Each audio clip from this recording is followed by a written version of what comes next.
Okay, we're gonna call the meeting of the Town Planning and Zoning Commission, July 1st, 2025, to order at 7:33. Present are online Bob Shabbat, Rebecca Sanowski, Joseph Hall, Bill Vanell is online, and we're gonna seat Michael Johnson in place of Doug Roberts.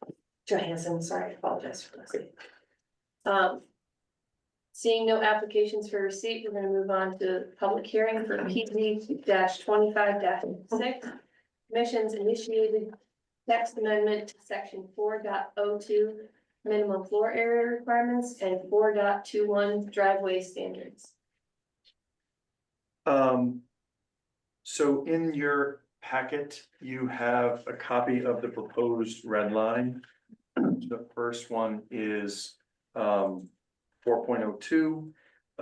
This is elimination of the requirements for minimum floor area based on state statute and some changes in the law. We've talked about this before. Towns cannot establish minimum floor area beyond what is required by the building code, health code, etc. So we're removing the language which specifies depending on 1,000 square feet for a single family dwelling, etc.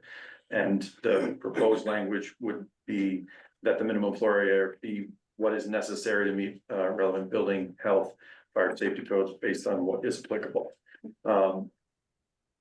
We referred these to CROG, they had no comments or concerns. We have not had any written communications. If anybody has any questions for me? Answer them. The wording looks good. Open the floor to any public comment to speak.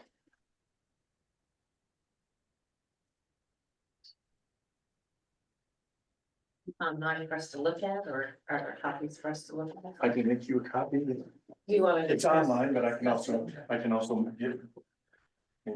Basically, it's a paragraph struck out. So there's no minimum language. Again, as Mike said, it's just and putting in the wording on the bottom line that says all dwelling units shall have a minimum floor area necessary to meet all relevant building, health, or fire safety codes as may be applicable.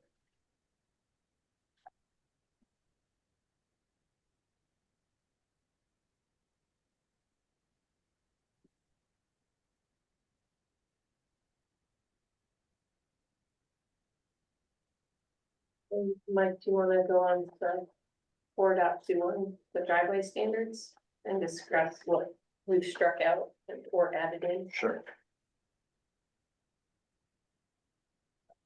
So this is 4.21. These are amendments to the existing driveway standards section. A lot of this was cleaning up certain things. There was reference to Board of Selectmen in certain cases, which is not necessary, and reference to an ordinance, which does not exist. So we're sort of cleaning up some of that language. Also trying to increase clarity. We're looking at subsection 5, it says that something should be at least 1 car length from the street, which is very hard to define, so we're establishing a length there. The most changes are depicted under number 7, which is we're sort of formalizing and establishing an emergency vehicle turnaround and bypass language. So we did have some standards in there, mostly talking about weight, but not really formalizing functionally how those pieces of equipment would access a site. So we're proposing language that would allow for a driveway turnaround or emergency vehicle turnaround for driveways in excess of 200 feet to make sure that because they're not going to be doing anything from the road, when they get a truck back there, they can turn around and they can come back out.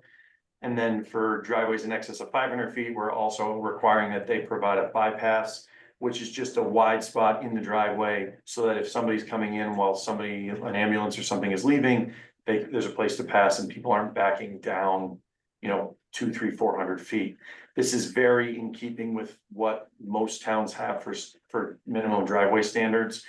And is functionally what we've sort of reviewed when we get long driveways, we send them to the fire marshal, we try to get these things in there. This also generally makes it so that we have a kind of a clear branch height so that they're not knocking trees as they go in. We're making a change to a reference from fire chief to fire marshal because, fire marshal is the sort of the paid staff position.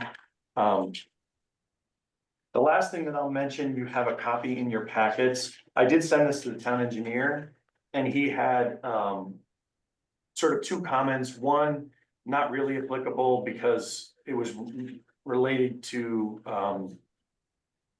people that are eliminating guardrails to install a driveway. We don't have much of that outside of the state roads, which we don't permit. The other comment that he had was related to private bridges. So he's included sort of language, which he has seen essentially in other regulations, requiring that if there's a proposed, I can read it if you want, or you can read it out loud to yourselves, but this would be something that he's suggesting that you consider. If you liked it, then we could include it as what I have there. It would be new number 14. And I guess just for the benefit of everybody that's here online, I'll read it. It says, when a proposed driveway crosses a water course or other feature such that a bridge is required, such plan shall be prepared and sealed by a licensed professional engineer registered in the state of Connecticut. Such plans shall be accompanied by a written statement from the engineer certifying that the bridge has been designed to withstand AASHTO HS20 live loads. Upon completion of construction of a private bridge, the licensed professional engineer shall be required to certify that the bridge was constructed in substantial conformance with the design drawings and specifications. So when I first read this, my first reaction was, in most cases, this is covered. Because if we have a subdivision and all that driveway access is sort of all litigated, if there's a bridge, there's often gonna be a water course, which then gets a whole wetland permitting piece. But we do have a fair amount of existing lots of record here, or parcels that may be quite large and won't go through the subdivision process. So I guess you could have a situation where a bridge came in under wetlands, it got permitted from the impact sort of crossing standpoint, but wouldn't go through the subdivision process and ultimately be reviewed by an engineer, so you could have that. So Driveway, they turn what was just a water crossing into a driveway, that changes things, doesn't it? yeah, I mean, I would imagine that in those cases, we would still require the wetland approval, and they would look for a lot of those things, but they're not looking in quite granular detail at some of the specific design standards. They're looking at the impact and how it's constructed, so I don't think that this substantially changes much, because in most cases, we're probably holding them to a similar threshold, but you could have a situation. And there are several towns. This has happened, recently in Wilton, it's happened recently in, Brooklyn or Salem, where you have private bridges that are not ultimately maintained and they fail. And the town has an obligation to provide certain services, and so it gets into this road. So I do understand the rationale for his suggestion. Well, I can see what you have as a water course and someone's just driving a small tractor over to get back and forth, and now they've turned it into a driveway and you've gotta get loaded vehicles down. There's a difference in bridge you might be putting in. Let's see that. So that, yeah, so that would be a new, essentially number 14. We don't have anything that I think it's worth inserting. So I think we would just make that a new number 14. If you wanted to incorporate it. And let me put it up on the screen so that Bob and Bill can see it. Mike, would we have to resubmit this, or that would just be, this is an add-on, we could, because it's at the public hearing? Right, we are not expanding the scope of the amendment, so we would not need to resubmit. Okay. Mike, just one comment. I think it's worthwhile adding that, considering that there seems to be a trend where people are buying larger parcels and using it for one residence. So I think it would be a good idea to have that added.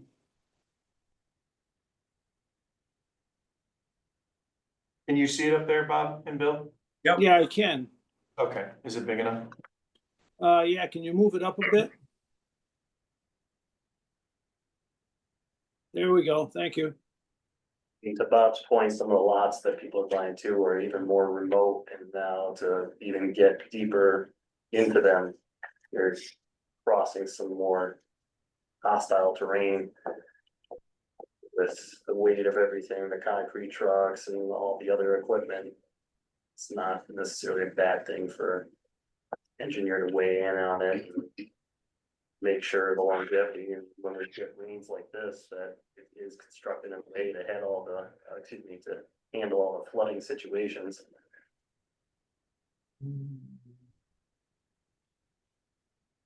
Yeah, I think it's a good add-on.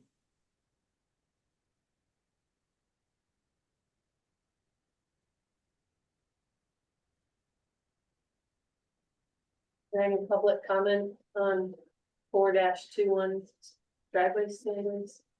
We like the Route Tillis 47 Village Hill Road.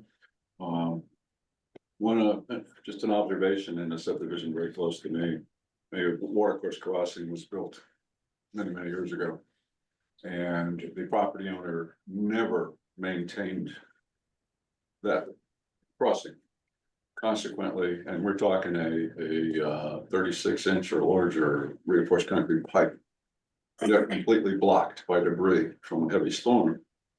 And the stream found its own way over the driveway. The pipe is nowhere to be found on the inlet end. It's completely buried. It's open on the downstream end.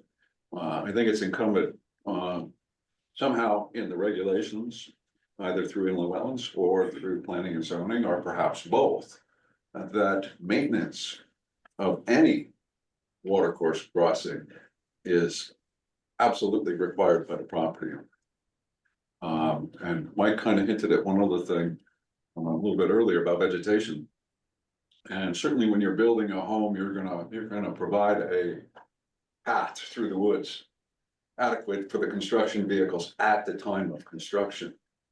But there are a number of driveways out there today that if you had to get some emergency vehicles, and I know Becky knows this, you can't get some of these fire trucks down the driveway because there's just, the vegetation has filled in. You can get a car through there. But if you got a box truck coming in or you got a fire truck coming in, forget it.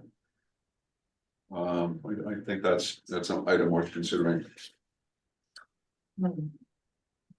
Final comments. And by the way, on the previous one, there were some typos, and I think Mr. Johansson caught them. I was going to bring them up at the last meeting, but you caught what I saw, so no need to bring them up again.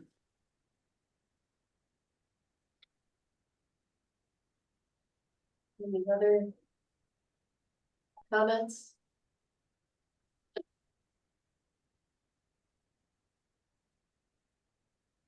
Something. Thinking.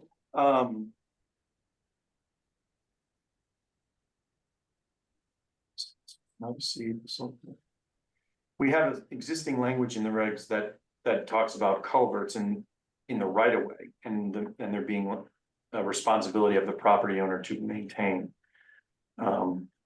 So, and the only other thing would be to try to expand that language to just say, you know, I don't know, drainage or other infrastructure shall be maintained by the property owner. Shall be responsibility of. This is really getting at the right of way, but through the subdivision process or other things, it's easier. But like I said, a lot of these properties don't necessarily go through that. Mike, Yeah, I can stop this. Mike, could we make that like a permit effect, like when people are, renewing the right to, utilize their property for something like sand removal or whatever, so that it would come up to review every X number of years? The the crossing or the maintenance? Maintaining the waterway so that it doesn't get blocked. Since it's on their property, since they had to create it. I'm just thinking of a way to, have some kind of automatic feature to monitor it. If it was that important. The town has the right to order actions related to.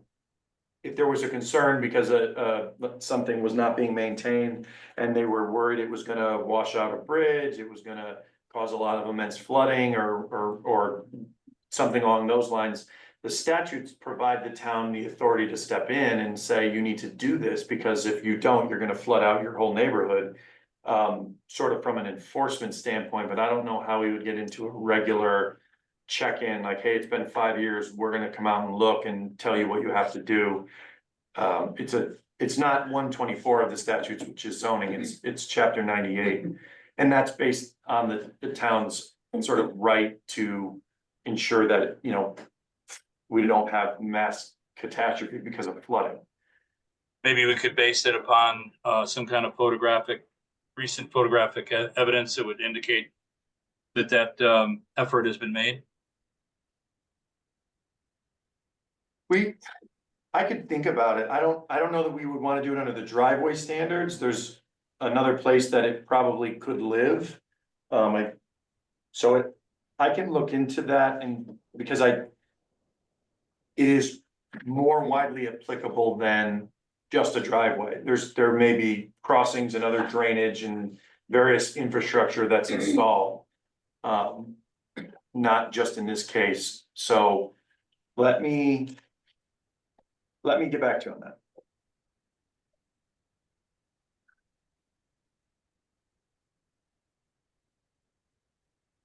Mike, do we want to keep this public hearing open till our next meeting because we are missing several, or It's totally up to you.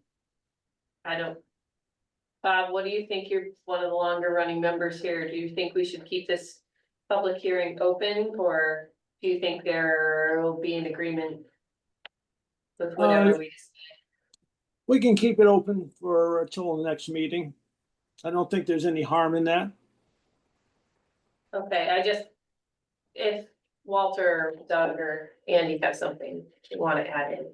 Yeah, that'd be fine. Okay. So do we have to make a motion to keep it open? Motion to continue the public hearing.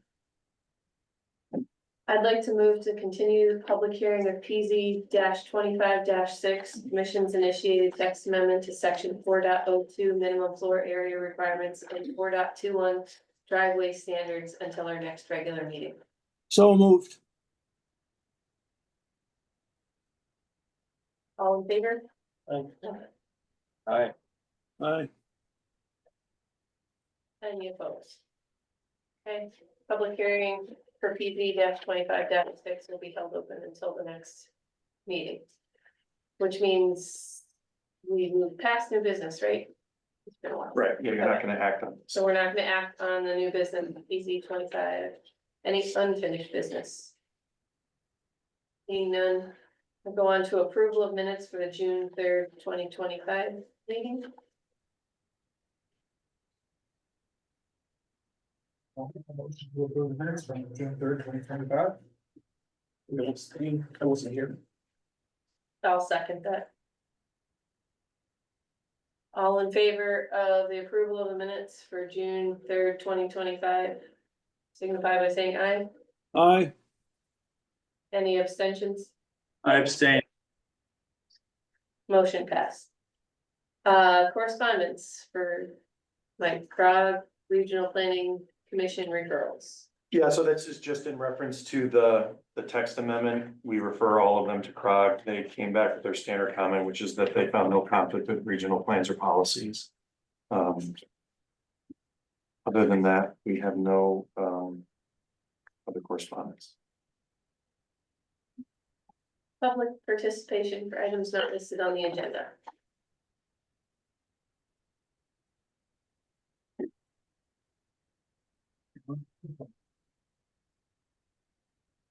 Hearing none, we'll move on to staff report and discussion. informal discussion for CGS 7-159B with JT Property LLC pertaining to 10 Bolster Road.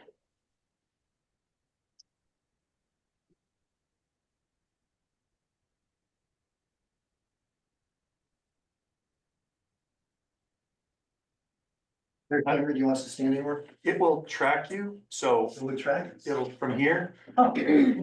So I'm happy to bring up the PDF if you just, if there's one that you'd prefer, so that the commissioners online can see Yes, like if you could bring up the one I sent today, that would be great. with the aerial. Yep, and I would zoom into the other one after. Okay, But also, if I could have some exhibits to hand out to the commissioners that are present.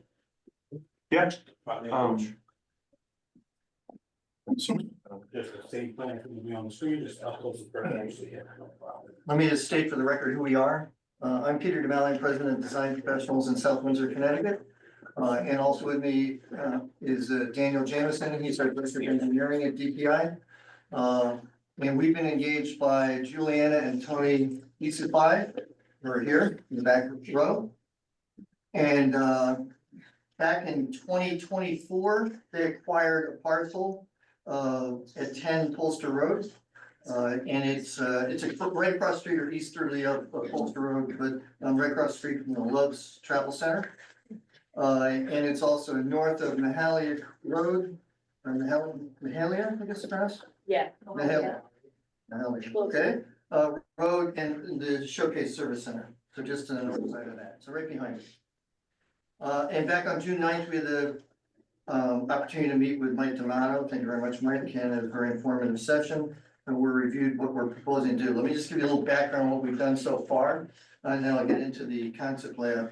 We have, and there you have on that one exhibit you have there, that's where our site is, and that shows the exhibit, and I'll get into in a minute, but Love's Travel Stop on the west side of Polster Road, and on the east side is our subject property. So we surveyed that property, we're engaged to do that, boundary topo, and Ian Cole, certified wetland scientist, flagged the wetlands, we located those flags. For this, again, 12.3 acre parcel. And then our clients also, Tony and Juliana, also engaged GEI out of Glastonbury, Connecticut, geotechnical engineers. Matt Blunt, who was in charge of that particular unit, the GEI, went and did some geotechnical analyses of borings, et cetera. And he determined that the soils are suitable for development and that they're actually quite favorable. We have yet to do any soils testing for a septic system, which I'll get into in a moment. We first wanted to discuss it with the Planning and Zoning Commission and staff, what our proposal is. So our proposal is to, as depicted on the concept layout, I guess we can maybe switch to the next exhibit. Mike, do you mind? Second. There we go. Our proposal is to build a state-of-the-art 92 feet by 150 foot, that's 13,800 square foot, building containing a truck wash facility. Where 95%, at least 95% of the water, truck wash water is recycled. And only about balance of it, roughly 5%, maybe a little bit less, is placed in a holding tank. That which cannot be recycled, and it's removed by a licensed operator to remove that.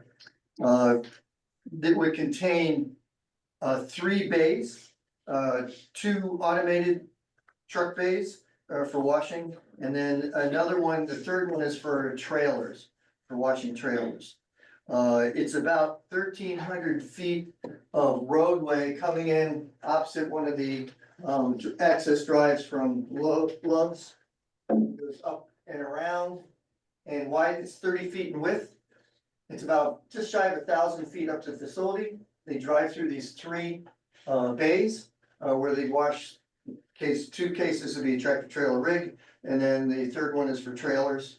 And then they drive out, and they could either go to the left, go back to the highway, or they can go up to the right to enter.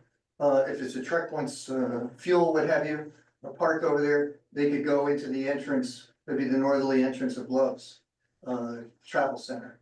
The balance of the building is for the operating systems inside, and which are very sophisticated, I'll get to in a moment. Outside we have, and this is all conceptual, waste tank, where a truck would pump that out periodically just for the minimal amount of truck wash water, which cannot be recycled.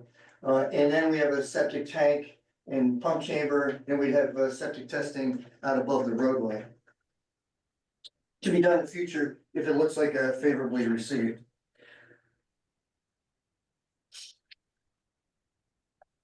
So we would need, by the way, it's about 10 minutes to wash a truck. They come in, it's 10 minutes, they go through, they're on their way. The only reason why they are selecting Willington in this particular interchange is because the trucks are going to be here. They don't pull the trucks off the highway for this. This is an additional service to what they're coming for, which is taking a rest, refueling their vehicles, getting a meal, like we had tonight at the Love's one. And it was good Subway sandwich for them. And then they're on their way, and they can even shower, I saw and stuff. So this is an additional service for people who come in. And our client, by the way, Tony used to be a truck driver, right? He's been on the road, he's even stopped at FedEx terminal here. Yeah, he's at FedEx terminal. Yeah, so he was driving the big rigs, and he's quite familiar what they need. And he determined, Juliana, he determined that, you know, the closest truck wash is really Milford, Connecticut. And then I guess maybe up to Boston area? Yeah, so really nothing in between. So might be a logical thing. Trucks are coming here already. They can also wash their vehicles, get the grime off of it and all that stuff, and on they go with a clean vehicle and trailer. So we would, I'll get into a few other things and I'll go back to what process we think we have to go through here, with your, consideration. The facility cost, I just got an update, it's actually $100,000 more per unit, but looks like it's about the personal property inside this 13,800 square foot building is, that's the automated equipment, and then the recycling operation, all stuff. It looks like it's $400,000 per bay for each unit, for all three of them. So that's $1.2 million. And then I think $100,000 for recycling centers, that's still a good number, because I know the other one just increased. Those ideas, 100,000. Yeah, 100,000, so we're about $1.3 million, just the personal property inside the building. And then there's the 13,800 square foot building, and then there's site improvements, probably be about $1 million. So this is a multiple $1 million facility that they're proposing here. And I already explained to you why they selected this part. Not only do you have the two travel centers, but you also have FedEx here, which is a big facility. We noticed that, this is in a residential zone. So we would need to have a zone change to a commercial zone. It looks like the design commercial would be the most logical. I've been planning for just shy of 50 years. And that, seeing that we're right across the street from an automobile or vehicle oriented facility, and then one to the south of us, just a zone change to DC. And I think the other ones on the other side of the highway are also DC, if I recall correctly. So we think that's the most appropriate zone. However, in your zoning regulations, it doesn't expressly state that you can do a truck wash. In fact, I don't see washing facility, I don't see that, I can't recall any regulations ever saying that. But so we would need to have most likely either interpretation by the commission that it's close enough to other uses and if you're allowed to do that, or a zoning text amendment to show it. There's one other part in your regulations which allows that type of thing as an accessory use. But it's only as an accessory. We're proposing at this juncture, just the truck washing facility. We're not proposing anything else with it. We might consider that if we have enough room, if we move along, but not at this juncture. So it's not an accessory use. It's accessory to what's going on in the neighborhood, but it's not accessory to anything on this parcel. So I'm thinking it probably needs a zoning text amendment. I don't know if Mike's concludes that or what. So yes, the regulations do mention washes, but they contemplate them as accessory uses Right. to motor vehicle equipment and storage. So Right. if if he mentioned the DC zone. So in the DC zone, motor vehicle, gasoline service, repair, equipment storage, sales, display, sale of heavy machinery, trucks, motorhomes, trailers, et cetera, are permitted uses. So the uses that allow a wash, and it says motor vehicles, I think this is a little bit different, but if you just say, well, it's a wash, they say they shall be permitted accessory to those other uses.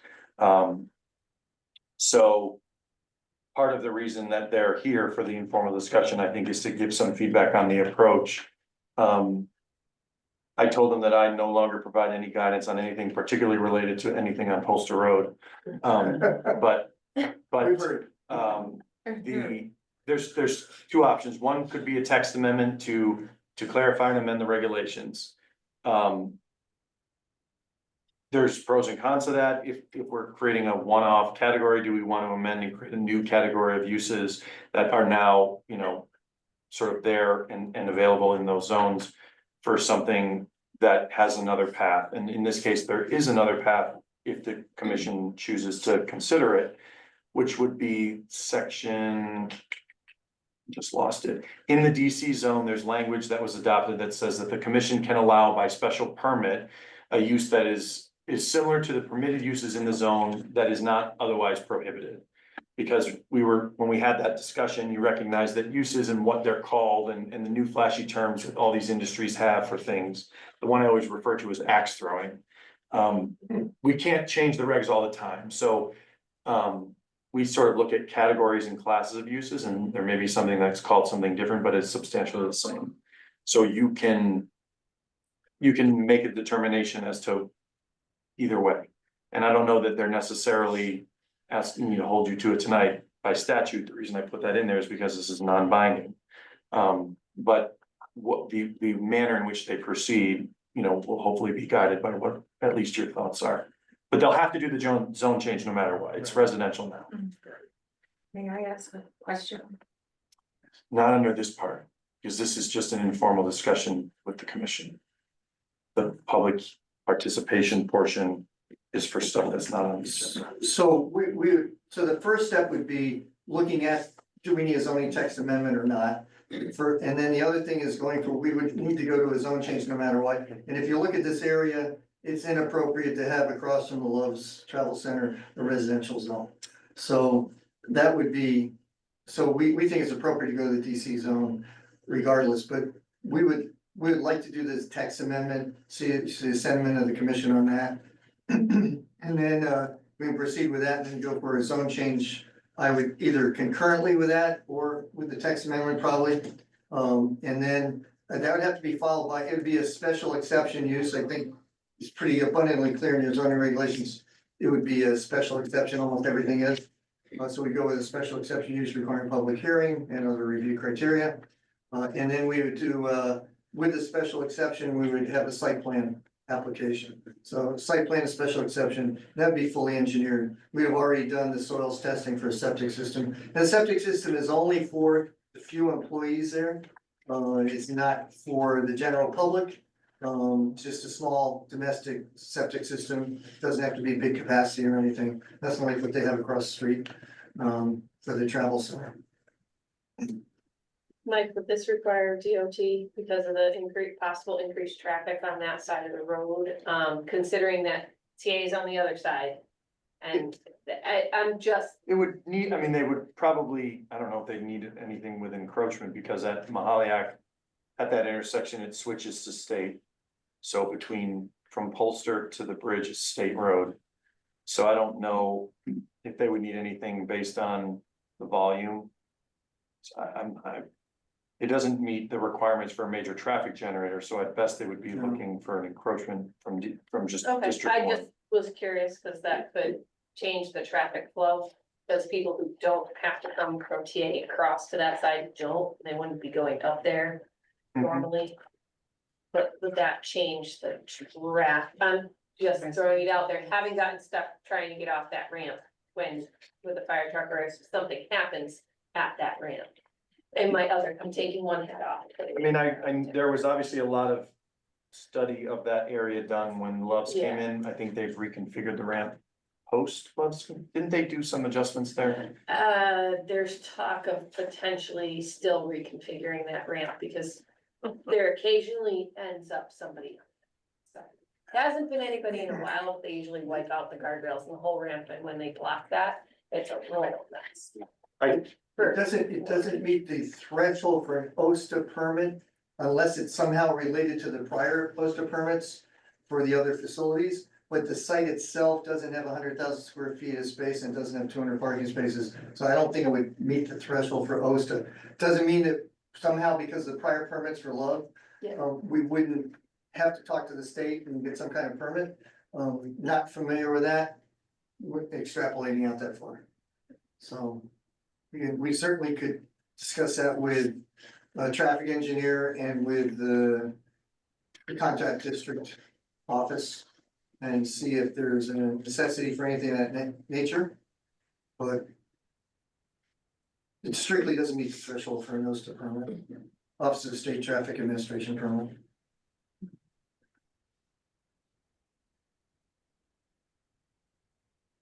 I have a couple of questions. Obviously, for the wastewater, you're gonna have a separator.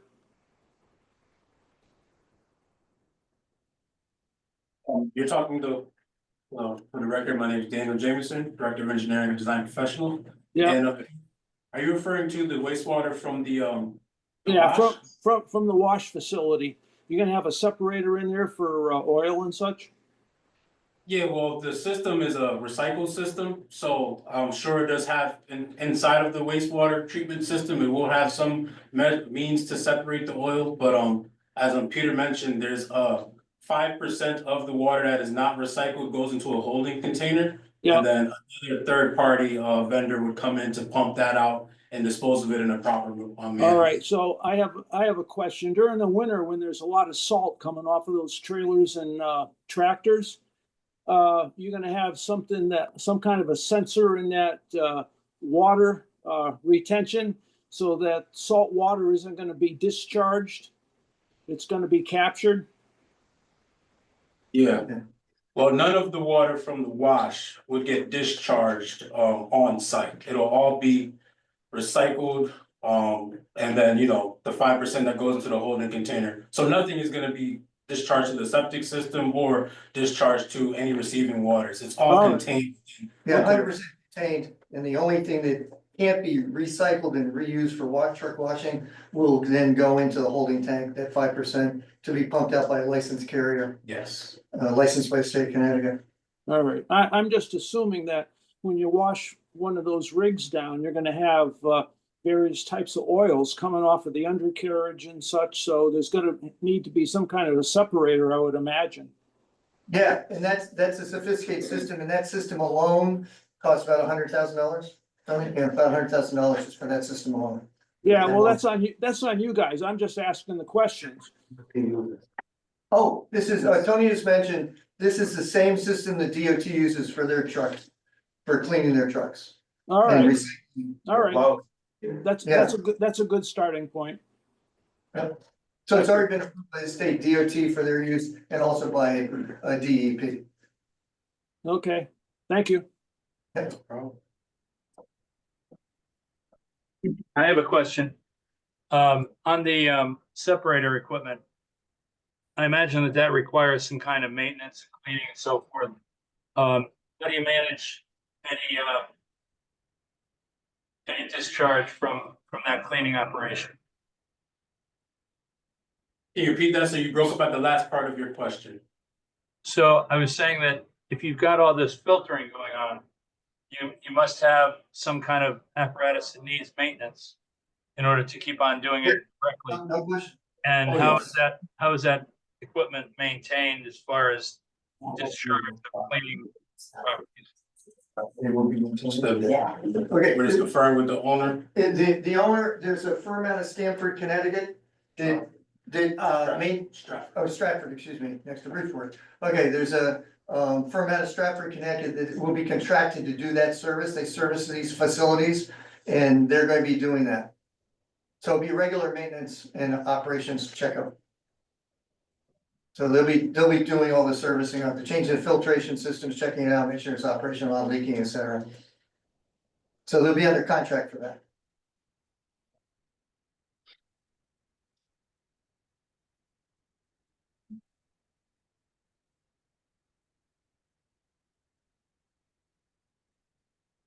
Is there anything else? I mean, I think that the biggest thing would be if the commissioners have any thoughts on what their approach should be. They had, see, it sounds to me like they're leaning towards seeking a text amendment to clarify this use within what it sounds like would be the DC zone. So it would be a text amendment to change the DC zone to specifically call out some type of wash, truck wash, something along those lines. Commission would have that public hearing. Assuming that gets adopted, then they would do a zone change to the DC zone. Because now the DC zone will reflect the use that they're proposing. That would have a public hearing, and then the third stop would be a special permit here for the use in the zone. Assuming those are all approved, which would also have a public If hearing. you're doing, I'm trying to clarify in my brain, if we think about doing the special permit, do we have to change the text language? You don't have to change the text, but they will still need to do the zone change. Okay, so there's, road A is zone change with a special permit. Road B is text amendment, then the zone change, then the special permit. Correct. Is there a road C? No, Well, I mean, not unless you have some other alternative, if you think that you'd prefer they go to the DI zone instead of the DC zone. We did a zone change on the piece that's on Mahaliac, the service station. So they're DC, Loves is DC. And the piece on the other side of the river there, the 10-acre parcel that's for sale, right when you come over the bridge is DC. So there's not any DC on the, what is it, northwest side of the highway there, it would seem like when you're looking at just consistency of uses and what's going on there, that to put a DI zone there would probably be, and sort of the uses that are contemplated with DI are, on the upswing for intensity, so it would seem like the DC zone would be more compatible with what's around, but that, I think they're looking for your thoughts on it. I think, Bob, did you have something to say? I thought I saw your hand up. Yeah, I just have another rudimentary question for the gents there. I don't know how popular truck washes are. What's the anticipated amount of water that would be used per day? Has that been anticipated? Since 95% of it's reused, you don't have to add a lot to it. No, I don't think so. Every day. It's a relatively modest amount, but we don't have an exact number on that. So how much water does it take to wash a truck? Let me ask you that question. We don't have those specific. Maybe the machine, whatever the machine is, but that gonna go back to it, Yeah. and get recycled and go back. He thinks maybe 50 gallons. We'd have to determine that. We don't know the exact amount. All right, well, I don't either, so that's why I'm asking the question. And yeah, I understand you're reusing most of that water, but still just a matter of, again, I don't know how popular truck washes are. I'm sure in the wintertime they're more so when everything's all caked up with stuff. So that's Is there an just a approximate question I size? wanted to touch on. Thank you. Is there an approximate Thank you. size to the water tank, the proposed water tank that would be adjacent to the well? You don't have a number? Yeah, right now, this is in preliminary stages. We haven't got to that level of detail yet, but we'll, in the design plan, will show the tank size that is suitable to support the use. If the commission is favorably disposed toward us continuing on with the process, at that point, we're gonna start getting additional information on the system. We've got people performing the maintenance and operations of it, how much volume of water we need in a tank. They know that because they design these places, and also how much is used per wash on average. and how much they need to add to the system every day, which will tell you pretty much the volume. But it's not a large volume in the tank, we understand it, for the residual wastewater that comes Yeah. off this. So Well, it's not- considering this is a preliminary conversation, I'm just trying to ask some, rudimentary questions just to kind of get a feel for it. That's all. That's I great. appreciate that. Thank you. We appreciate you asking those questions, because now we know, the types of things we really should be prepared with if we go further with this application. Yeah. How many trucks per year, per quarter? Do you know how many Milford runs through there? Oh, I have no idea. Oh, okay. Okay. They have an older machine. And they wash it by hand. Oh. They wash it by hand. This is complete, That can take a while. when I started the presentation, I said this is state of the art, because it's, they watch, this is all automated system, and it's cleaner for the environment, because there's nothing from the wash and stuff ends up, it's all recycled, or it's put in a tank and hauled away by a licensed party. So this is a new design. It's been used in other parts of the country. People actually manufacture the systems, the truck wash systems and the recycling systems, so we know that much. And Tony's been able to get quite a bit of information out of them, including how much it's gonna cost them for each unit, which is a lot of money, but, so we don't know the exact volume, but once we get further along, we're gonna try to get estimates on how many trucks a day we might expect here. And, but again, they're trucks that are already to the interchange. The question is, are some coming from the TA center, or are they all coming from Love's, or destined for Love's? We don't know that. They're definitely destined for either FedEx or the two travel centers. Otherwise, Tony and Juliana would wanna put this facility here, because they're not gonna attract trucks just off the highway. Yes. They're here for another reason. It's just, to get another reason is, get off the highway, you want to shower, or you want refuel, or you want to wash, that type of thing. Ancillary is the main purpose, getting off the highway. Something that I think that they mentioned, and you'll see it here, but in case not, that a substantial portion of the property now that was field delineated with wetlands is wetland. So regardless of the use, those areas that are flagged there are not really gonna change. So they will, in that path that we just discussed, will be another step. And so assuming they get through the text amendment and the zone change process, they will need to get a wetland permit before they can come here. Oh, yeah, before we even apply for a site plan. So you can see, Special exception, right. you can see the sort of the soft curved lines, that's the upland review. So the driveway, those water quality basins, a lot of that stuff. The facility itself is not, but a lot of that site work and the drainage and all that will be within the upland review area.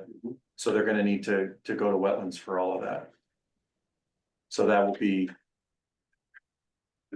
one stop in between.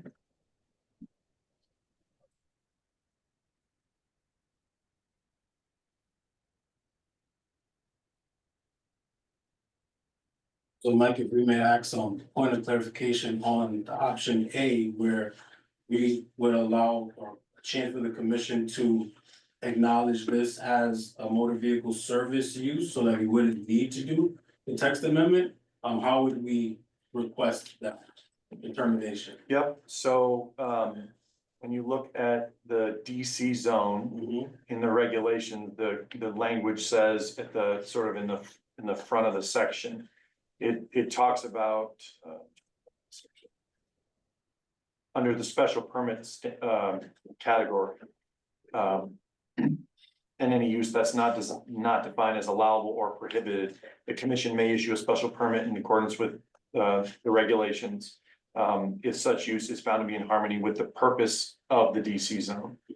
So I think would make that finding. So if that's the route that you wanted to take, or if you wanted to pursue that further, I think that we probably want to maybe formalize that a little bit in some way, have you come back and have it be something that, the full commission is here, understanding exactly what you're proposing. It wouldn't be fully designed and stuff, but I think we would want to know, it's a building of this size, well, this is what the use is going to be described as, there are no accessory uses, whatever.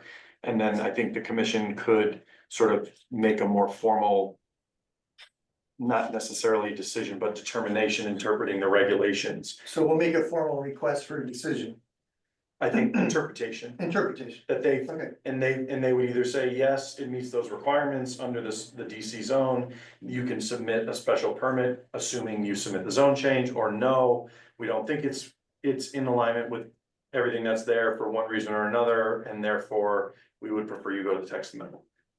okay.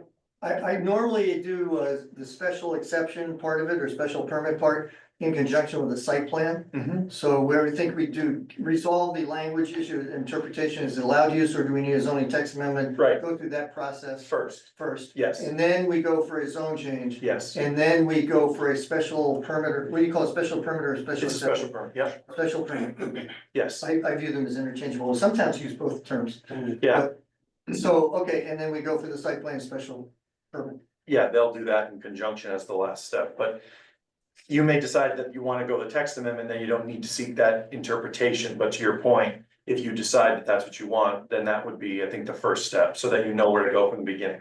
Yeah, it'd be nice to know if we could understand the sentiment of the commission tonight. Do they have an idea? Would you rather have us apply for a formal text amendment, or just go apply for a formal interpretation? I think we're missing a couple of key people. Yeah, I sense you only, So. Yeah.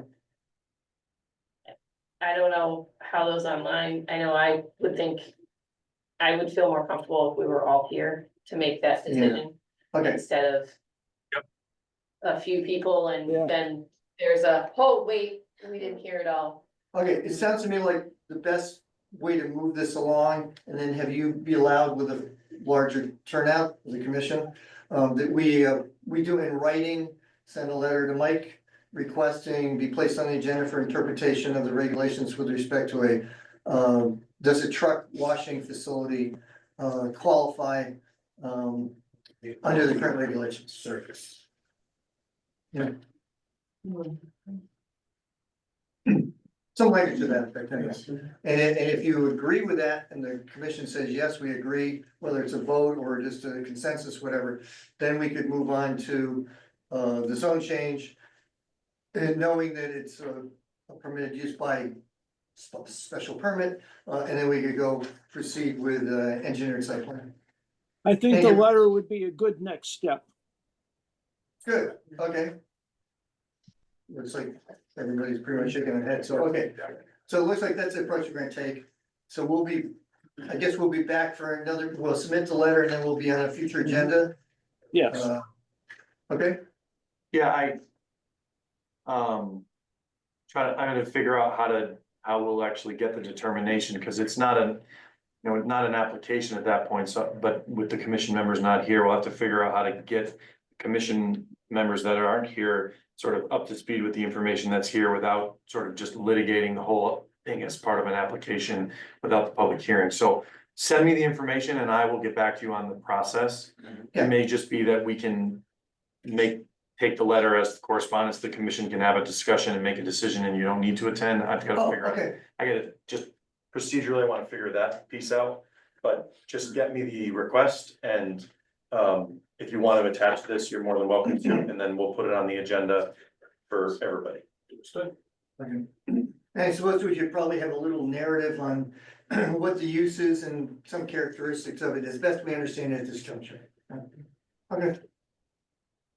And we don't like coming here, it's just a couple times a week.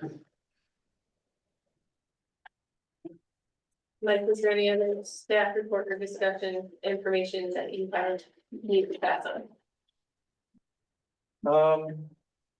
I guess the only other thing I'll mention is I did go to the Board of Finance to request sort of the final transfers of the various funds from the multiple, P and Z and then wetlands building.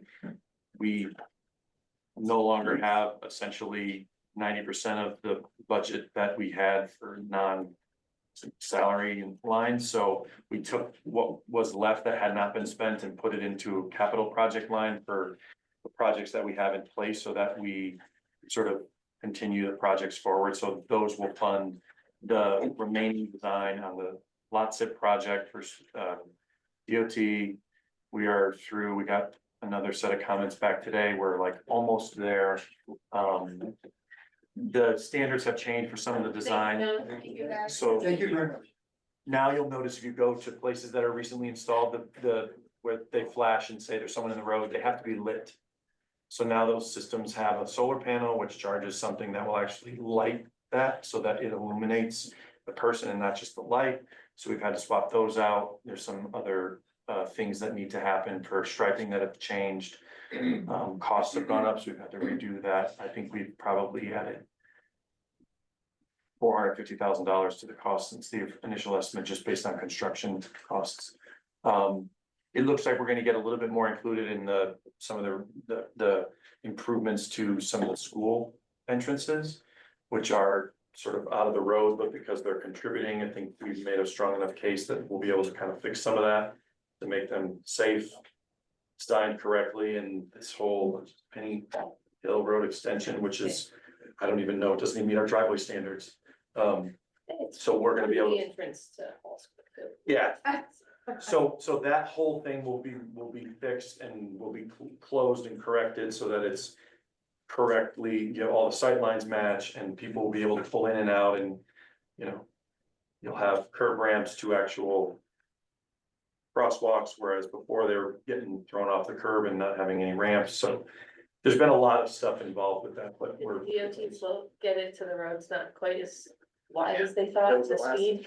What was the speed? It was the speed thing. They wanted us to eliminate the center islands. Because they don't like to plow around them. And they also denied our request to reduce the speed limits on the road, which was the alternative, so we have the islands are still in the road. So there I will know there be, was a width thing, they were gonna be yes, like yes, wicked narrow. yes, we were able to make it all work so that we maintain the width requirements that they have. Plus have the islands in the middle, so if you're crossing the road and you realize a car's coming too fast, you'll have a protected island, you can stop. And then you can proceed, you know, someone's in a wheelchair, the elderly, they need to rest. Some of the speeds that we've seen on those roads are pretty fast, so if you're looking and you think you have enough time and you realize you don't. If you're standing on the yellow line, it doesn't really help you, so this will give 3 to 4 feet of that raised island to stop at. And then there'll be a beacon there to push to get you if you need to. So there'll be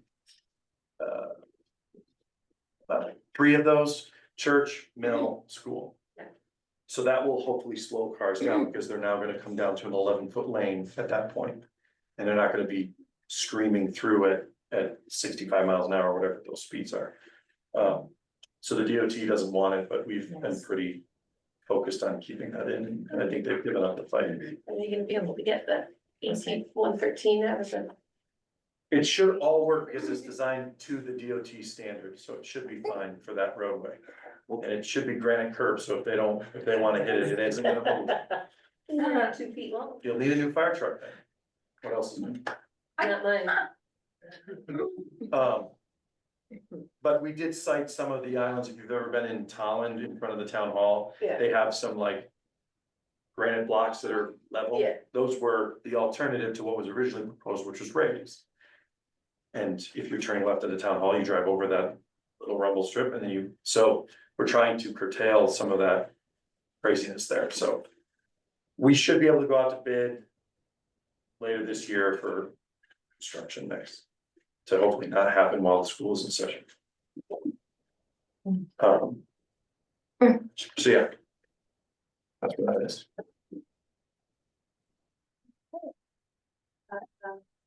Adjourn at 8:32.